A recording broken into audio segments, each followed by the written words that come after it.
Hi dear friends, അസ്സലാമു അലൈക്കും. Welcome back to our channel.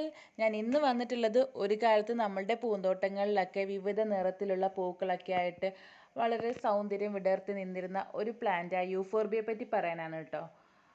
പിന്നീട് നമ്മളത് ക്യാൻസറസ് ആണെന്നൊക്കെ ഉള്ള കാരണം കൊണ്ട് എല്ലാവരും അത് വീടുകളിൽ നിന്ന് ഒഴിവാക്കിയിരുന്നു.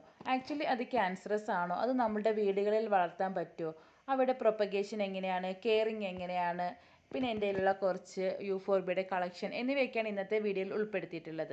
അപ്പോൾ നമുക്ക് ഒട്ടും താമസിയാതെ വീഡിയോയിലേക്ക് കിടക്കാം. എൻ്റെ കയ്യിലൊരു 7-8 വെറൈറ്റി യൂഫോർബിയ ഉണ്ട്. അതിൽ ഫസ്റ്റ് വെറൈറ്റി ആണിത്. ഇതിൻ്റെ ഫ്ലവേഴ്സിനൊക്കെ ലൈറ്റ് ഗ്രീൻ കളറാണ്. ലൈറ്റ് ഗ്രീൻ കളർ ഫ്ലവറിൻ്റെ ബോർഡറിൽ കൂടിയിട്ട് ഒരു പിങ്ക് ഷെയ്ഡാണ് പോകുന്നത്. നല്ല മനോഹരമായിട്ടുള്ള ഒരു യൂഫോർബിയ ആണിത്. രണ്ടാമത്തെ വെറൈറ്റി എന്ന് പറഞ്ഞാൽ ഈ ക്രീം കളർ യൂഫോർബിയ ആണ്. ഇതിലൊക്കെ നല്ല തിക്കായിട്ട് ഫ്ലവേഴ്സ് ഉണ്ടാണെങ്കിൽ നമ്മളിത് നല്ല വെയിൽ കിട്ടുന്നിടത്ത് തന്നെ വെക്കണം. എത്രത്തോളം വെയിൽ കിട്ടുന്നോ അത്രത്തോളം നന്നായിട്ട് ഫ്ലവേഴ്സ് ഉണ്ടാവും. ഇതാണ് മൂന്നാമത്തെ വെറൈറ്റി. നല്ല വൈറ്റ് കളർ ഫ്ലവറിന് ബോർഡറിൽ കൂടിയിട്ട് ഒരു പിങ്ക് ഷെയ്ഡാണ് പോകുന്നത്. ഫ്ലവേഴ്സ് ഉണ്ടാകുമ്പോൾ ഈ ഒരു ഷെയ്ഡായിരിക്കും.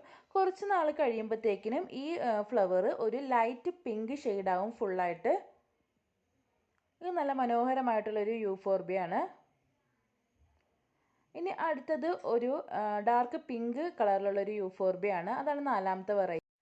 ഫിഫ്ത്ത് വെറൈറ്റി ഒരു ഡാർക്ക് പിങ്ക് കളർ തന്നെ. ഫ്ലവർ ഒരു മിനിയേച്ചർ ടൈപ്പാണ്, ചെറിയൊരു ഫ്ലവറാണ്. സെയിം പോട്ടിൽ തന്നെയാണ് ഞാനത് വെച്ചിട്ടുള്ളത്. ആറാമത്തെ വെറൈറ്റി യൂഫോർബിയ ആണിത്. നമ്മൾ നേരത്തെ കാണിച്ച യൂഫോർബിയയിൽ നിന്ന് ഒരു ചെറിയ വ്യത്യാസം മാത്രമേ ഉള്ളൂ. ഇതിൻ്റെ സെൻറ്ററിൽ ഒരു യെല്ലോ സ്പോട്ടാണ് വരുന്നത്, മറ്റതിൽ ഒരു ഡാർക്ക് സ്പോട്ട് തന്നെയായിരുന്നു. ഇത് നല്ല ഭംഗിയാണ് കാണാൻ.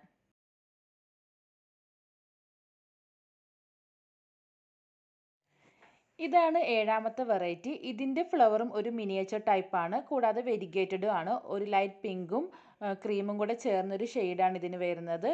ഇത് നിറയെ ഫ്ലവേഴ്സ് ഉണ്ടായിരുന്നു, ഇപ്പോൾ കുറേയൊക്കെ കൊഴിഞ്ഞു പോയതാണ്.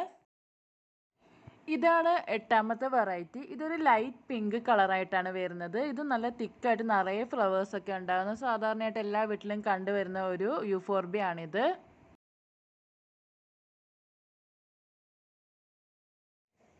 അടുത്തത് ഈ റെഡ് കളർ യൂഫോർബിയ ആണ്. ഇനി നമുക്ക് യൂഫോർബിയയുടെ മറ്റുള്ള കാര്യങ്ങളിലേക്ക് കിടക്കാം. ഇനി നമ്മളുടെ എല്ലാവരുടെയും ഒരു സംശയമാണ് യൂഫോർബിയ ക്യാൻസറിന് കാരണമാവുമെന്നുള്ളത്. ഈ യൂഫോർബിയ നമ്മളിപ്പോൾ ഈ ഫ്ലവേഴ്സ് ഒക്കെ ഉണ്ടാകുന്ന ഈ യൂഫോർബിയ മിലി എന്ന വിഭാഗത്തിൽപ്പെട്ടാണ്. പണ്ട് കാലങ്ങളിൽ നമ്മുടെ വീടുകളിലൊക്കെ ഉണ്ടായിരുന്ന ഒരു പ്ലാന്റ് ഉണ്ട്. അതിന് നമ്മൾ പെൻസിൽ പ്ലാന്റ് എന്നൊക്കെയാണ് പറഞ്ഞിരുന്നത്. അതുപോലെ മിൽക്കി ബുഷ് എന്നൊക്കെ പറഞ്ഞ ഒരു പ്ലാന്റ് ഉണ്ടായിരുന്നു. അതിൽ ലീഫ് ഒന്നുമില്ല, ഇങ്ങനെ കമ്പ് ഒരു പച്ച കളർ കോലുകോല പോലെയായിട്ട് പോകും. അതിൽ ഇലയൊന്നും ഉണ്ടാവില്ല. അതിങ്ങനെ ഒടിക്കുമ്പോൾ അതിൽ നിന്ന് ഒരു വെള്ള പശ പോലത്തെ ഒരു സംഭവം വരും. ആ ടൈപ്പ് യൂഫോർബിയ ആണ് ക്യാൻസറിന് കാരണമാകുന്നത്. അത് ഒരുപാടുണ്ടായിരുന്ന സെൻട്രൽ ആഫ്രിക്കയിലൊക്കെ കുറേ ആൾക്കാർക്ക് ക്യാൻസർ ഒക്കെ ഉണ്ടായി. അതുകൊണ്ടിട്ടാണ് അത് ക്യാൻസർ ആണെന്ന് പറയുന്നത്. അത് യൂഫോർബിയ തിരുക്കള്ളി എന്ന വിഭാഗത്തിൽപ്പെട്ടാണ്. ബട്ട് നമ്മൾ ഈ ഫ്ലവേഴ്സ് ഒക്കെ ഉണ്ടാകുന്ന യൂഫോർബിയ മില്ലിയാണ്. അത് ക്യാൻസറിന് കാരണമാകുന്നില്ല. അതുപോലെ തന്നെ പക്ഷേ അതിൻ്റെ അകത്തുള്ള ആ പശ നമ്മൾക്ക് കുറച്ച് ഇറിറ്റേഷനൊക്കെ ഉണ്ടാക്കാറുണ്ട്. അത് യൂഫോർബിയ മാത്രമല്ല, മിക്ക കറയുള്ള പ്ലാന്റ്സും നമുക്ക് ഇറിറ്റേഷനൊക്കെ ഉണ്ടാകുന്നതാണ്. ബട്ട് ആക്ച്വലി ക്യാൻസറസ് ആണെന്ന് പറയുന്ന യൂഫോർബിയ തിരുക്കള്ളി എന്ന വിഭാഗത്തിൽപ്പെടുന്ന പണ്ട് കാലങ്ങളിൽ നമ്മുടെ വീടുകളിലൊക്കെ ഉണ്ടായിരുന്ന ഒരു പെൻസിൽ പ്ലാന്റ്, മിൽക്കി ബുഷ് എന്നൊക്കെ പറഞ്ഞിരുന്ന ആ പ്ലാന്റാണ് ആക്ച്വലി ക്യാൻസറസ് ആയിട്ടുള്ള യൂഫോർബിയ. അല്ലാതെ നമ്മൾ ഈ വീടുകളിൽ വളർത്തുന്ന ഈ യൂഫോർബിയനെ നമ്മൾ ക്യാൻസറസ് ആണ് എന്നുള്ള കാരണം കൊണ്ട് നമ്മൾ വീടുകളിൽ നിന്ന് ഒഴിവാക്കേണ്ടതില്ല. സാധാരണയായിട്ട് സ്റ്റെം കട്ടിങ്ങിലൂടെയാണ് പുതിയ പ്ലാന്റ്സ് ഒക്കെ പ്രൊപ്പഗേറ്റ് ചെയ്തെടുക്കുന്നത്. അതുപോലെ തന്നെ സീഡ്സ് വീണും പുതിയ പ്ലാന്റ്സ് ഉണ്ടാവാറുണ്ട്.